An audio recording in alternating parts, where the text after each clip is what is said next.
ഇനി നമ്മൾ പങ്കുവെച്ചുകൊണ്ടിരുന്ന ഏറ്റവും പ്രധാനപ്പെട്ട ആ വാർത്തയുടെ വിശദാംശങ്ങളിലേക്ക് തന്നെയാണ് നമ്മൾ തിരികെ പോകുന്നത്. കോഴിക്കോട് നഗരത്തിൽ അടിക്കടി ഉണ്ടാകുന്ന തീപിടുത്തങ്ങളിൽ രക്ഷാപ്രവർത്തനം നടത്തേണ്ട beach fire and rescue office പരിങ്ങളിലാണ്. 4 ഫയർ ഫൈറ്റ് വാഹനങ്ങൾ ഉണ്ടായിരുന്ന ഇവിടെ ഒരേ ഒരു വാഹനം ഉപയോഗിച്ചാണ് നിലവിൽ നഗര സുരക്ഷ ഒരുക്കുന്നത്. 3 വർഷം മുമ്പ് പൊളിച്ചുമാറ്റിയ ഓഫീസ് കെട്ടിടവും ഇനിയും പുനഃസ്ഥാപിച്ചിട്ടില്ല. യൂണിറ്റിലെ 22 ജീവനക്കാർ ഏതു നിമിഷവും തകർന്നു വീഴാറായ ക്വാർട്ടേഴ്സ് കെട്ടിടത്തിൽ ഭീതിയോടെയാണ് ജോലി ചെയ്യുന്നത്. AK അഭിലാഷ് വിവരങ്ങളുമായി ചേരുകയാണ്. അഭിലാഷ്, അതായത് ഒരു കെട്ടിടം പഴകിയിട്ടുണ്ട്, അത് ആളുകൾക്ക് വാസയോഗ്യമല്ല എങ്കിൽ, അത് അവിടെ എന്തെങ്കിലും ഒരു അപകടം ഉണ്ടായിട്ടുണ്ടെങ്കിൽ ഫയർ സർവീസ് ഓഫീസേഴ്സ് ഒക്കെ വന്നിട്ട് ഇങ്ങനെയാണോ താമസിക്കുന്നത് എന്നാണ് നമ്മളോട് ചോദിക്കുക, അല്ലെ? ഈ കെട്ടിടം ഇത്രയും അപകടാവസ്ഥയിലായിട്ട് എന്തുകൊണ്ട് ഇതിൽ നിന്ന് മാറി താമസിച്ചില്ല എന്നാണ് ചോദിക്കുക. നമ്മൾ ആരോട് ചോദിക്കും? അവരോട് ചോദിച്ചാൽ അവർക്ക് വല്ല മറുപടി ഉണ്ടോ? കോഴിക്കോട് നഗരത്തിൽ അടിക്കടി തീപിടുത്തമുണ്ടാവുകയും മറ്റ് അപകടങ്ങൾ ഉണ്ടാവുകയും ചെയ്യുമ്പോൾ ഓടിയെത്തേണ്ടുന്ന സംവിധാനമാണ് കോഴിക്കോട് ഫയർ ആൻഡ് റെസ്ക്യൂ സ്റ്റേഷനിലെ ഇത്തരം ഉപകരണങ്ങൾ. ഇവിടെയുള്ളത് ആകെ ഒരു ഫയർ ഫൈറ്റുള്ള വാഹനമാണ്. ഇതുപയോഗിച്ചാണ് കോഴിക്കോട് നഗരത്തിൽ ഇത്തരത്തിലുണ്ടാകുന്ന അപകടങ്ങളെ നേരിടുന്നത്. ഏതാണ്ട് 3 വർഷങ്ങൾക്ക് മുമ്പ് ഇവിടെ 4 ഇത്തരത്തിലുള്ള വാഹനങ്ങൾ ഉണ്ടായിരുന്നു. പക്ഷേ ഇപ്പോൾ അവ പല സ്ഥലങ്ങളിലേക്കായി മാറ്റിയിരിക്കുന്നു. അതോടൊപ്പം ഇവിടെയുള്ള ഈ സ്റ്റേഷനും പൊളിച്ചു നീക്കുകയും പുതിയത് നിർമ്മിക്കാനുള്ള അനുമതി ലഭിക്കുകയും ചെയ്തു. ഇതിനുള്ള സാങ്കേതിക അനുമതി ലഭിക്കുകയും 17 കോടി രൂപ ഇതിനായി പാസ്സാകുകയും ചെയ്തിട്ടുണ്ട്.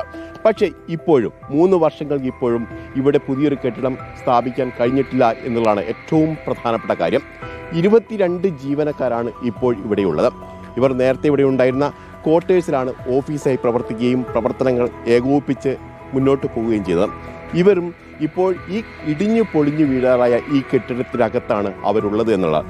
അതായത് ഈ കെട്ടിടം ഇടിഞ്ഞു പൊളിയുകയോ മറ്റോ ചെയ്താൽ ഇവരെ ആര് രക്ഷിക്കും എന്നതാണ് പ്രധാനപ്പെട്ട ചോദ്യമായി ഉയർന്നു വരുന്നത്.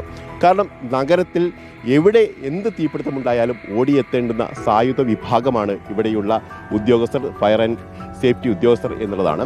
ഏതായാലും അവരുടെ നിലനിൽപ്പ് പോലും അവർക്ക് പോലും ജീവഹാനി ഉണ്ടാവാൻ സാധ്യതയുള്ള ഒരു സ്ഥലത്താണ് അവർ ജോലി ചെയ്യുന്നുള്ളത് പ്രധാനപ്പെട്ട ഒരു കാര്യമാണ്. അതോടൊപ്പം തന്നെ ഇപ്പോൾ നഗരത്തിനകത്തുള്ള പല സ്ഥലങ്ങളിലും ഇത്തരത്തിൽ തീപിടുത്തമുണ്ടാകുകയാണെങ്കിൽ അത് അഗ്നിശമന സേനാ വിഭാഗം എത്തി അവിടെ നിന്ന് പ്രവർത്തനം ഏകോപിപ്പിക്കുന്നതിന് ആവശ്യമായ സംവിധാനങ്ങൾ പലയിടങ്ങളിലും ഇല്ല എന്നുള്ള ചില ബുദ്ധിമുട്ടുകൾ കൂടി ഇവിടുത്തെ ഉദ്യോഗസ്ഥർ പറയുകയും ചെയ്തിട്ടുണ്ട്. ഏതായാലും ഇത്തരത്തിൽ ആശങ്കപ്പെടുന്ന സാഹചര്യം കോഴിക്കോട് നഗരത്തിൽ, അതായത് കോഴിക്കോട് നഗരം എന്ന് പറയുന്നത് വലിയ തരത്തിൽ വ്യാവസായിക വാണിജ്യ തലസ്ഥാനമായി അറിയപ്പെടുന്ന ഒരു സ്ഥലമാണ്.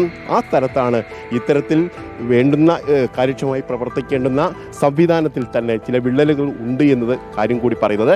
പക്ഷേ ഇവിടുത്തെ ഉദ്യോഗസ്ഥരാരും തുറന്നു പറയാൻ തയ്യാറല്ല. കാരണം മീഡിയയോടൊക്കെ ഇക്കാര്യങ്ങൾ പറയുകയാണെങ്കിൽ അത് അവർക്ക് തന്നെ ബുദ്ധിമുട്ടുണ്ടാകും. പക്ഷേ സ്വകാര്യമായി തന്നെ നമ്മളോട് കാര്യങ്ങളൊക്കെ പറയുന്നുണ്ട്.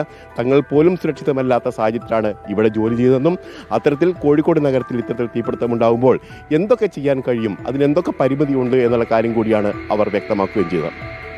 മഹേഷ് കുമാറിനൊപ്പം reporter AK Abhilash, in reporter. ഒരൊറ്റ ഫയർ ഫൈറ്റ് വാഹനം കൊണ്ടാണ് അവിടുത്തെ സംവിധാനം മുന്നോട്ട് പോകുന്നത് എന്ന് പറയുമ്പോൾ ഈ എല്ലാ ദിവസവും എന്നതുപോലെ റിപ്പോർട്ട് ചെയ്യുന്ന അപകടങ്ങൾക്ക് എങ്ങനെയാണ് പരിഹാരം കാണാൻ കഴിയുക എന്നുള്ളതാണ് നമ്മുടെ മുന്നിൽ വരുന്നൊരു ചോദ്യം. ഇത് പരിഹരിക്കണം, ഇത് ജനങ്ങളുടെ ജീവിതവുമായി ബന്ധപ്പെട്ട ഏറ്റവും പ്രധാനപ്പെട്ട പ്രശ്നമാണ് എന്നുള്ളത് കൊണ്ട് തന്നെ